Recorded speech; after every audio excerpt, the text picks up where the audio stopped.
ফিলিস্তিনকে ধ্বংসের খেলায় মেতেছে ইসরায়েল।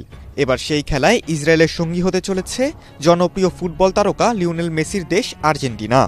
এমনই খবর প্রকাশ করেছে ইসরায়েলের গণমাধ্যম।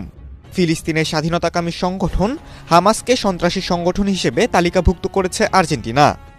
শুধু তাই নয়, ফিলিস্তিনি গোষ্ঠীর আর্থিক সম্পদ জব্দ করারও নির্দেশ দিয়েছেন দেশটির রাষ্ট্রপতি জাভিয়ের মিলেই। যুক্তরাষ্ট্র এবং ইসরায়েলের সঙ্গে বন্ধুত্ব দৃঢ় করা এবং ফিলিস্তিনকে ধ্বংসের সমর্থনে এ ধরনের সিদ্ধান্ত নেওয়া হয়েছে। শনিবার 13 জুলাই দ্য টাইমস অফ ইসরায়েলের প্রতিবেদনে এ তথ্য জানানো হয়। এর আগে শুক্রবার আনুষ্ঠানিক ডিগ্রি জারি করে ফিলিস্তিনের বিরুদ্ধে ওই পদক্ষেপ নেয় আর্জেন্টিনা। আর্জেন্টাইন প্রেসিডেন্টের দপ্তর থেকে দেওয়া বিবৃতিতে বলা হয়, গত বছরের 7 অক্টোবর ইসরায়েলে হামাসের হামলা মেনে নেওয়া যায় না। ওই হামলা ছিল মানবাধিকারের বিরুদ্ধে সরাসরি অপরাধ। হামাস সেই নারকীয় হামলা চালিয়ে 1200 ইসরায়েলিকে হত্যা এবং 251-র বেশি মানুষকে জিম্মি করে নিয়ে যায়। তাদের এখনও মুক্তি না দিয়ে নির্যাতন করছে।